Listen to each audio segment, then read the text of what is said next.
ഓം നമോ ഭഗവതേ വാസുദേവായ. നാളെ മോഹിനി ഏകാദശിയാണ്. വൈശാഖ മാസത്തിലെ ശുക്ലപക്ഷത്തിലെ ഏകാദശിയാണ് മോഹിനി ഏകാദശി. വൈശാഖ ശുക്ലപക്ഷ ഏകാദശി ദിനത്തിലാണ് മഹാവിഷ്ണു മോഹിനിയായി അവതരിച്ചത് എന്നാണ് വിശ്വാസം. പാലാഴി മഥനത്തിനിടെ കടഞ്ഞെടുത്ത അമൃത് കവർന്നെടുത്ത അസുരന്മാരുടെ കയ്യിൽ നിന്ന് അത് തിരികെ വാങ്ങാനാണ് മഹാവിഷ്ണു സുന്ദരിയായ സ്ത്രീരൂപത്തിൽ മോഹിനിയായി അവതരിച്ചത്. ജപത്തിനും ധ്യാനത്തിനും ദാനത്തിനുമാണ് ഏകാദശി നാളിൽ കൂടുതൽ പ്രാധാന്യം കൊടുക്കേണ്ടത്. വൈശാഖ മാസത്തിലെ ശുക്ലപക്ഷത്തിലാണ് മോഹിനി ഏകാദശി വ്രതം.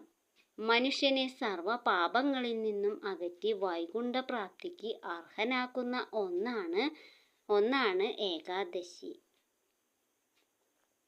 എല്ലാ വ്രതങ്ങളിലും വെച്ച് മുഖ്യമായതും ഏകാദശി വ്രതം തന്നെയാണ്. ചന്ദ്രമാസ കാലഗണനയിലെ പക്ഷങ്ങളിലെ 11ാമത്തെ തിഥിയാണ് ഏകാദശി. അമാവാസിക്കും പൗർണമിക്കും ശേഷം 11ാമത്തെ തിഥിയായിട്ടാണ് ഏകാദശി വരുന്നത്. ഏതു പക്ഷത്തിൽ വരുന്ന എന്നതിനനുസരിച്ച് ശുക്ലപക്ഷ ഏകാദശി എന്നും കൃഷ്ണപക്ഷ ഏകാദശി എന്നും 2 ഏകാദശികൾ ഒരു ചാന്ദ്രമാസത്തിൽ വരുന്നു. ഏകാദശി വ്രതം വഴി വിഷ്ണു പ്രസാദത്താൽ ധനധാന്യ സമൃദ്ധിയും മോക്ഷവും ലഭിക്കും. ഏകാദശി നാളിൽ തുളസിയില കൊണ്ട് ഭഗവാനെ ഭക്തിപൂർവം അർച്ചന ചെയ്യുന്നവരെ താമരയിലെ വെള്ളം പോലെ പാപം തീണ്ടുകയില്ലെന്നും മാത്രമല്ല, മാതൃപിതൃ പക്ഷത്തുള്ള 10 തലമുറകളിലുള്ളവർ ഏകാദശി വ്രതത്താൽ ശുദ്ധീകരിക്കപ്പെടുകയും ചെയ്യുന്നു. കൃഷ്ണപക്ഷ ശുക്ലപക്ഷ ഏകാദശി വ്രത ഫലം തുല്യമാണ്.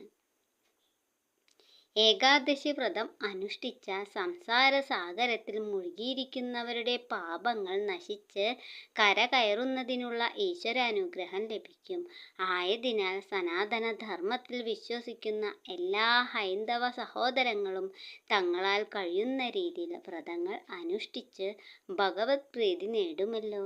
ഏവർക്കും സാക്ഷാൽ വൈകുണ്ഠനാഥനായ ശ്രീ ഗുരുവായൂരപ്പൻ്റെ അനുഗ്രഹങ്ങൾ ഉണ്ടാകുവാൻ പ്രാർത്ഥിച്ചുകൊണ്ട് ഭക്തിസാന്ദ്രമായ മോഹിനി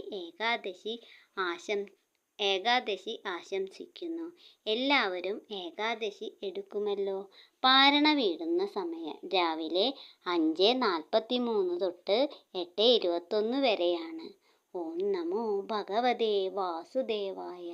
സർവം കൃഷ്ണാർപ്പണമസ്തു.